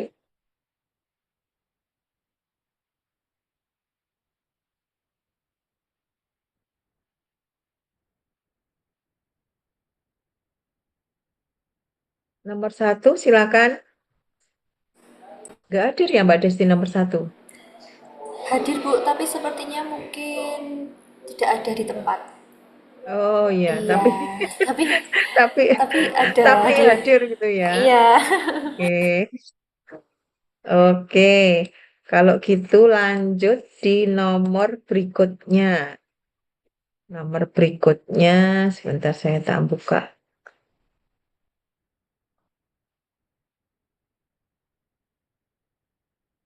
Nomor 2, apa perbedaan giro tabungan, giro deposito sebagai produk funding bank? Siapa? Nomor 2, Adi Prastya. Hadir, Bu. Iya. Mas Adi, minta tolong dijelaskan nomor 2. Untuk perbedaan antara tabungan, giro, dan deposito. Untuk tabungan, fungsi utamanya yaitu menyimpan uang untuk kebutuhan sehari-hari atau jangka pendek menengah dengan akses yang mudah. Dan untuk giro adalah alat transaksi bisnis atau perorangan dengan frekuensi transaksi yang tinggi dan nominal besar. Sedangkan untuk deposito menyimpan dana untuk jangka waktu tertentu, investasi atau tujuan jangka panjang dengan bunga yang lebih tinggi. Dan untuk akses penarikannya di tabungan sangat fleksibel, dapat ditarik kapan saja melalui ATM atau mobile banking, internet banking atau teller. Dan untuk giro sangat fleksibel, dapat ditarik kapan saja, seringkali menggunakan cek atau Bleyet giro. Untuk deposito tidak fleksibel, penarikan hanya bisa dilakukan setelah jatuh tempo yang telah disepakati, misalnya 1 atau 2 atau bahkan 12 bulan. Iya. Mungkin Ya. itu biasanya. Jadi untuk khusus deposito ini memang penarikannya tidak bisa sewaktu-waktu ya, tergantung dari pada saat deal pertama dengan petugas bank itu ingin disimpan dalam waktu berapa bulan gitu ya. Dan deposito ini karena instrumen bank ya itu dalam jangka waktu yang pendek ya untuk deposito. Kemudian nomor absen 3. Mengapa DPK adalah sumber utama likuiditas bank? Silakan Oke nomor Bu, absen 3. ya. Iya, nama? DPK ini namanya saya Ahmad Kusyairi. Saya Mm-mm. ingin menjawab pertanyaan yang nomor 3. Jadi DPK buku deposito itu adalah sumber likuiditas utama dikarenakan yang volumenya itu yang terbesar. Jadi DPK itu menyediakan cadangan kas terbesar bagi bank itu.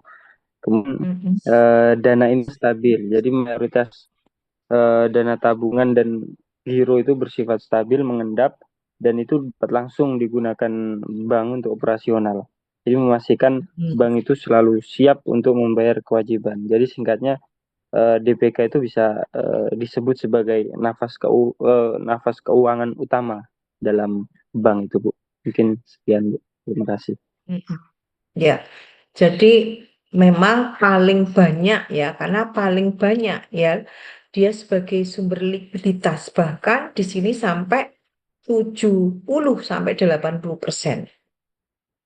Oke, berikutnya yang nomor 4. Siapa nomor absen 4? Saya Bu Asina Jamroni, Bu. Oke, Mas, silakan.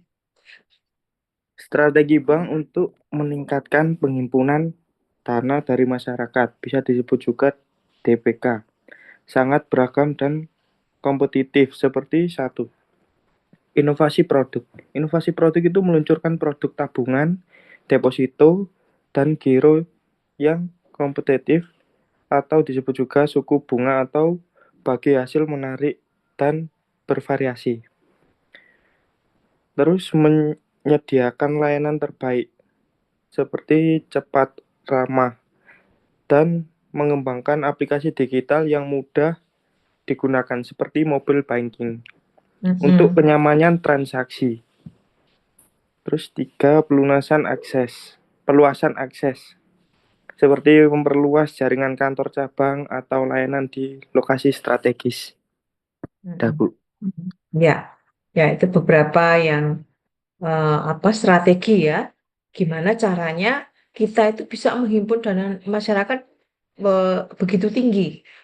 Banyak yang deposit ke kita ya, banyak yang melakukan punya rekening tabungan di tempat kita gitu ya. Oke, kemudian nomor 5.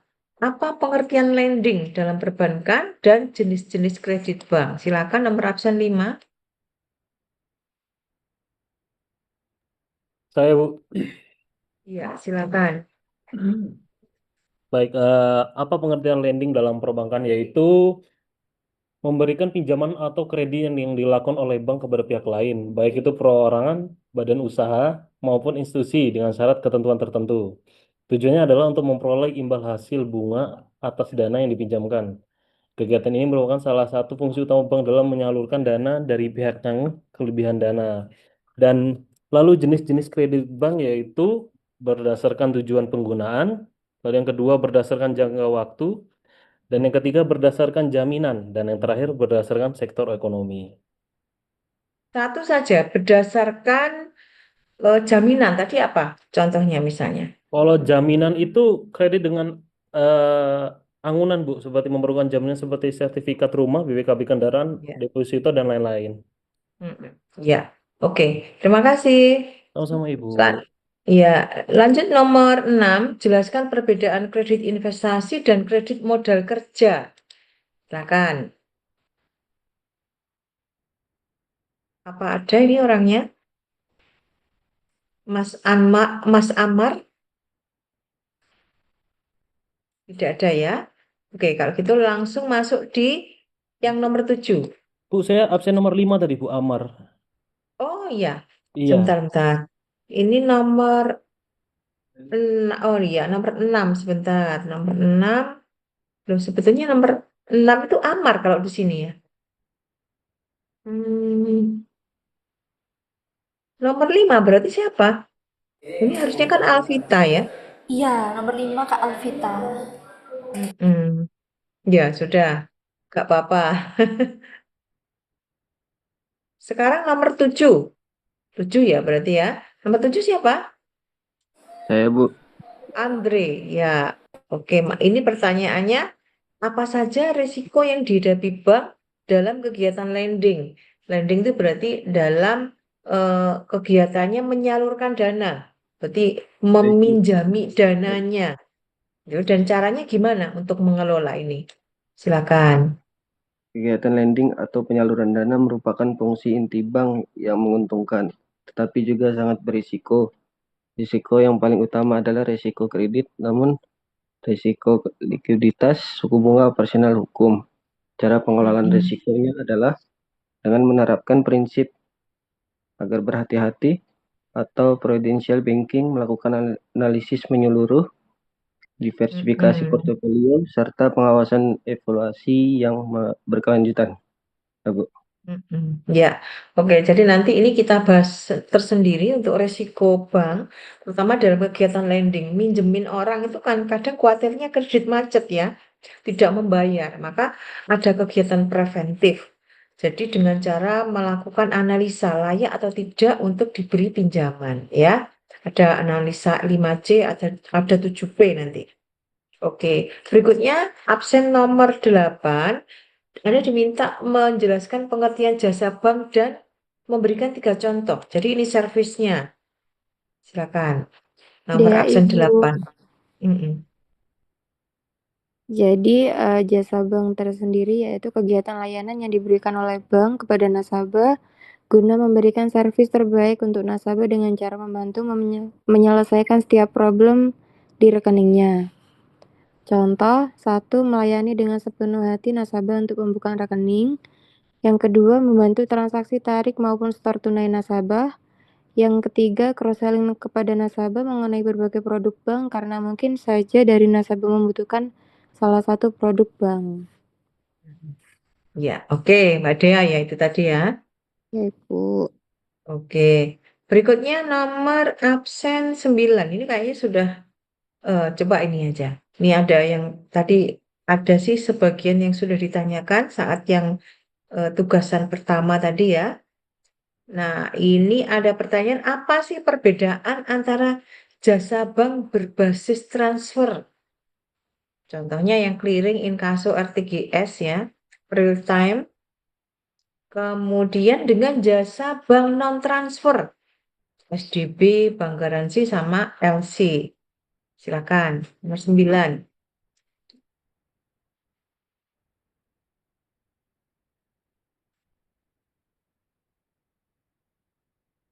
Siapa yang nomor 9 ya? Dewi Ari Rahmawati.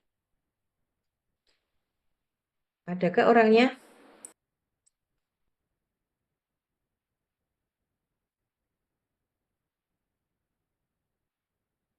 Sepertinya tidak ada, Bu. Enggak ada ya. Sebentar.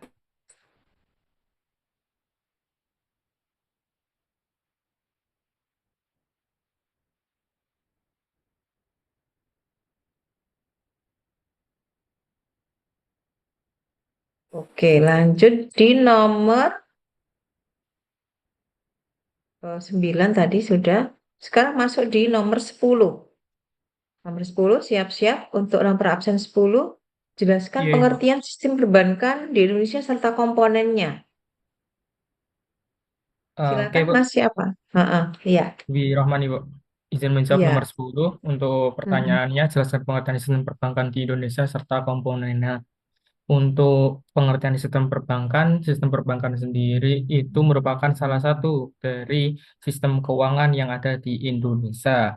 Nah, untuk komponennya itu ada bank umum, terus bank sentral, sama bank perkreditan rakyat. Terus untuk fungsinya sendiri itu ada tujuannya untuk menghimpun dana, terus menyalurkan dana mungkin dalam bentuk kredit atau pinjaman, dan jasa lainnya seperti safe deposit box ataupun layanan kredit, penerbitan kartu kredit, dan lain-lain. Begitu, Ibu. Oke, terima kasih. Bagus. Nomor 11. Apa perbedaan mendasar sistem moneter dan sistem perbankan?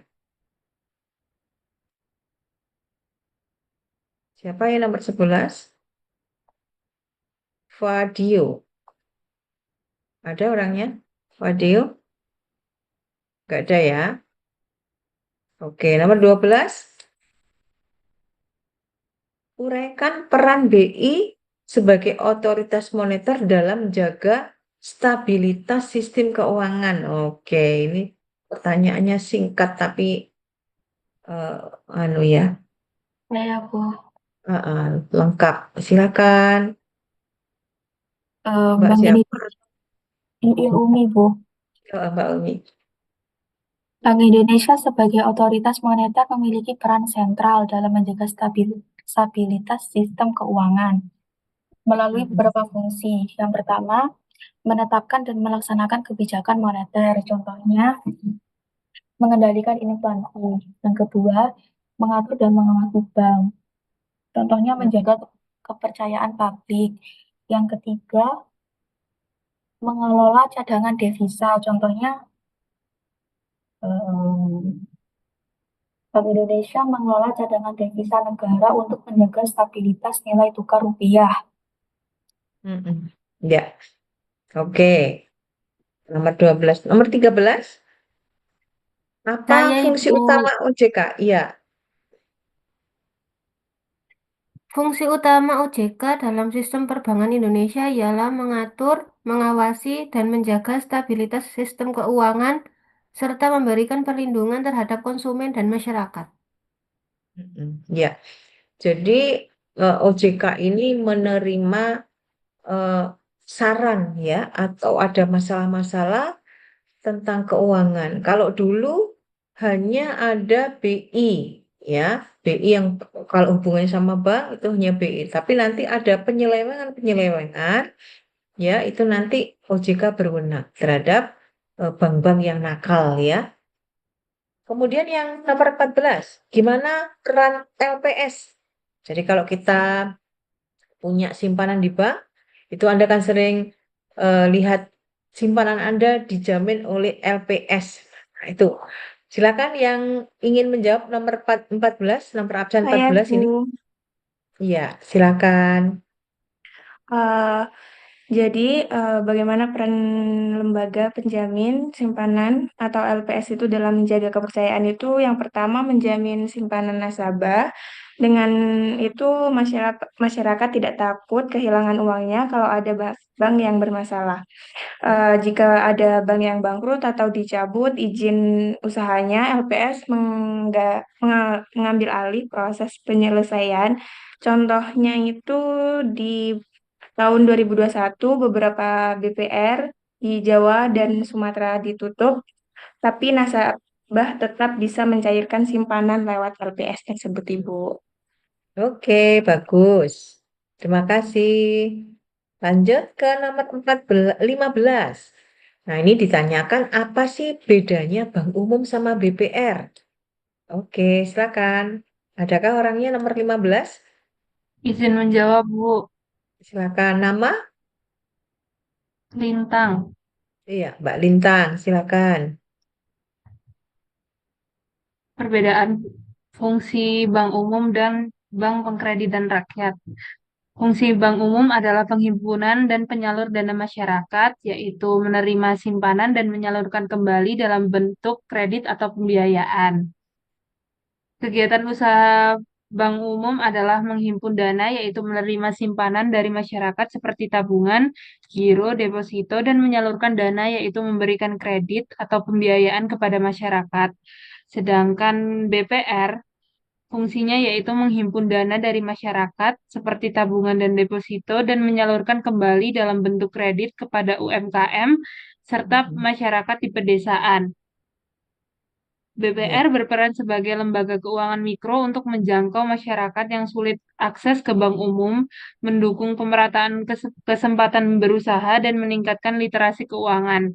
Kegiatan usaha BPR yaitu menghimpun dana dari masyarakat melalui simpanan seperti tabungan dan deposito berjangka. Yang kedua, menyalurkan dana yang dihimpun kemudian disalurkan kembali kepada masyarakat atau pelaku usaha mikro dan dalam bentuk kredit atau pembiayaan. Iya. Ada, Bu. Ya, jadi pada intinya apa perbedaan utama yang begitu kita lihat itu, oh BPR tuh nggak boleh ini, apa? Khusus BPR tidak boleh menyimpan dalam bentuk lalu lintas uang giral, ya, tidak boleh bekerja atau membuka operasional dalam pembukaan akun giro, ya. 16. Mengapa BPR itu nggak masuk di sistem moneter, tapi dia hanya masuk dalam sistem perbankan? Baik, Bu, saya. Ya. BPR tidak termasuk sistem moneter karena tidak menciptakan uang giral dan tidak terlibat dalam pengendalian jumlah uang beredar. Tetapi termasuk sistem perbankan karena tetap menghimpun dan menyalurkan dana masyarakat dalam skala yang terbatas. Ya, oke. Itu ya jawabannya. Jadi karena hanya menghimpun ya dan menyalurkan dana pada masyarakat. Dan dia tidak boleh bekerja dalam lalu lintas uang giral. Berikutnya nomor 17. Baik Bu, saya izin menjawab. Sebutkan dan jelaskan sumber dana bank baik dari internal maupun eksternal. Sumber daya internal adalah yang berasal dari dalam organisasi baik itu sendiri, baik berupa manusia, aset fisik maupun sistem yang dimiliki bank. Sedangkan sumber daya eksternal adalah sumber Maaf, daya. Mbak, ini yang dimaksud bukan sumber daya, tapi sumber Oh, dana. sumber dana. Iya. Bentar, Bu. Ya. Jadi kalau sumber dana internal ya itu tadi 3 ya, apa aja? Ya. Dari aset baik berupa manusia, aset fisik maupun sistem yang Itu sumber daya, sumber dana. Jadi Yes. kalau sumber dana itu apa yang Bu Yuda sebutkan tadi, agio saham, kemudian cadangan laba ditahan, apalagi satu modal setor. Kalau eksternal dari luar perusahaan, contohnya adalah obligasi. Itu ya. Iya. Oke. Nomor 18. Baik Ibu, izin menjawab. Ada beberapa Silakan. jenis kredit yang diberikan oleh bank umum di Indonesia. Yang pertama adalah kredit investasi. Kredit ini biasanya diberikan untuk membiayai pembelian barang-barang modal atau pembangunan proyek jangka panjang, seperti pembangunan pabrik atau pembelian mesin. Yang kedua ada kredit modal kerja. Biasanya diberikan untuk membiayai kebutuhan operasional perusahaan, misalnya membeli bahan baku, membayar gaji karyawan, atau biaya produksi lainnya. Lalu selanjutnya yang ketiga adalah kredit perdagangan. Biasanya diberikan kepada pedagang untuk membantu kelancaran kegiatan jual beli barang, baik di tingkat grosir maupun eceran. Yang keempat, kredit konsumtif digunakan untuk keperluan pribadi nasabah, bukan untuk kegiatan usaha. Yang kelima, terakhir adalah kredit profesi. Biasanya diberikan kepada individu dengan profesi tertentu seperti dokter, pengacara, dosen, atau pegawai negeri untuk mendukung kebutuhan profesional mereka. Oke, terima kasih. Nah, yang nomor 19 ini kayaknya sudah, tapi boleh secara singkat saja. Bedanya Oke. apa? Clearing, inkaso, transfer.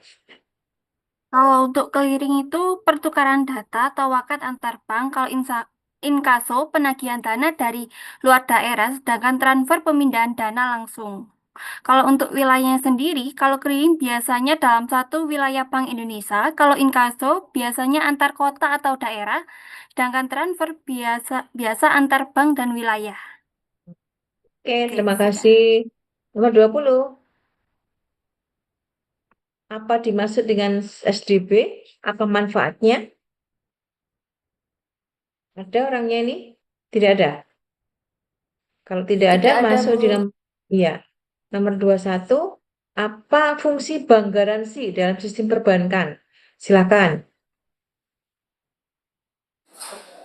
Tidak ada juga sebetulnya. Tidak ada juga. Oke, langsung nomor 22.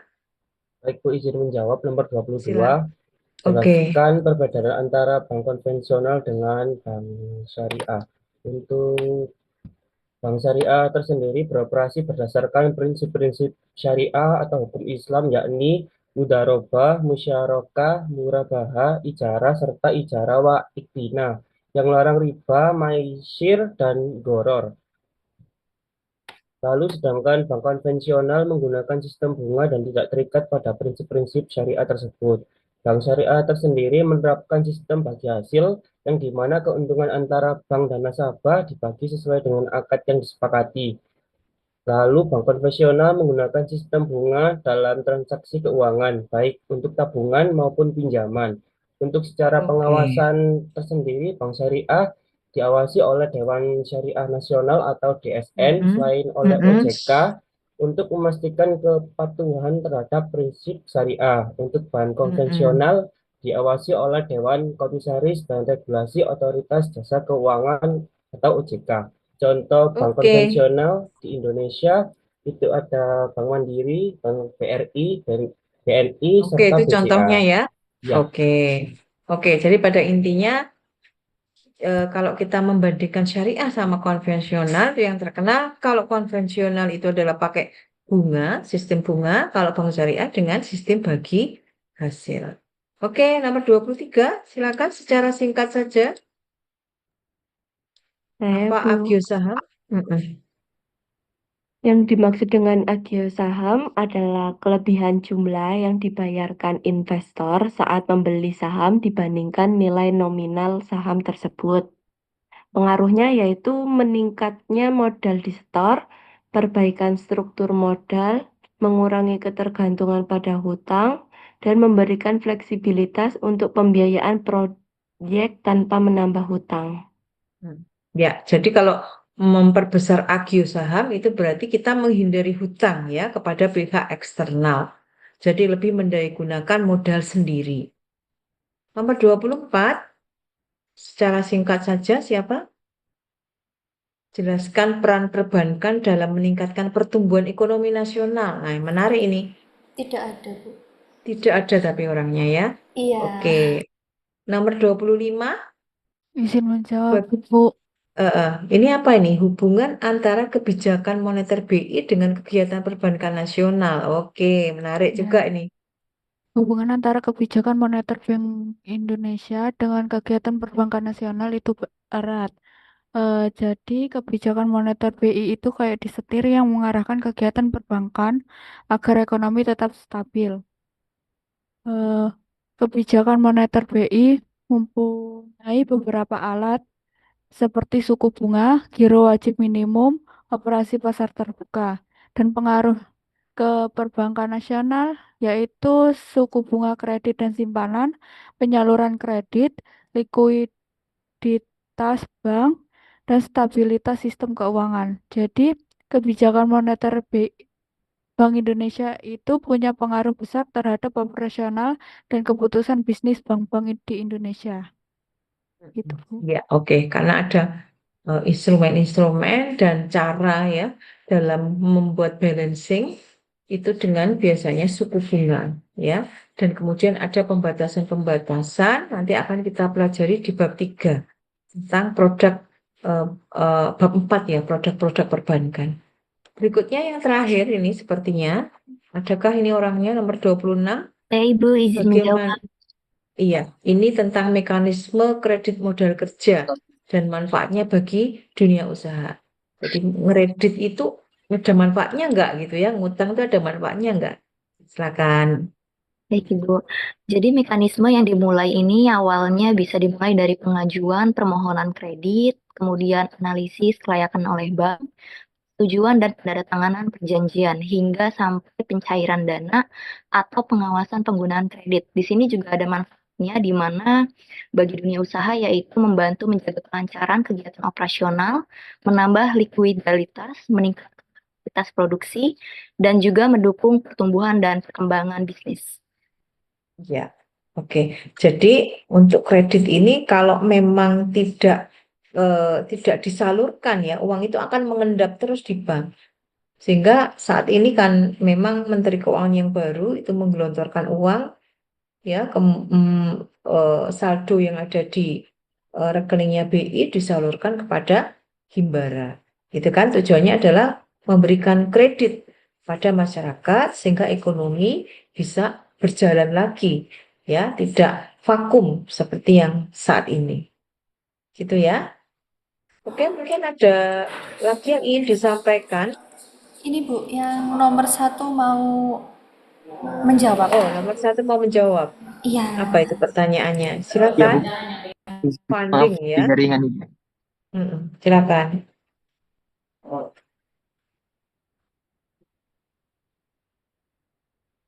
Bisa mendengar saya, Bu?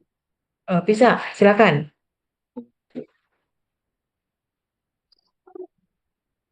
Pengertian funding dalam perbankan merujuk pada proses pengumpulan dana dari berbagai sumber untuk membiayai kegiatan operasional bank. Contohnya apa 3? Seperti memberikan kredit kepada nasabah atau investasi lainnya. Kalau funding itu kan bukan memberikan kredit, apa? Kalau funding, dia kan mengumpulkan dana, ya?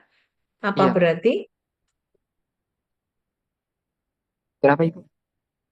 Memberi kesempatan masyarakat untuk menyerahkan dananya, ya, menyimpan dananya, ya kan? Kalau Oh iya. kredit itu berarti fungsi lending.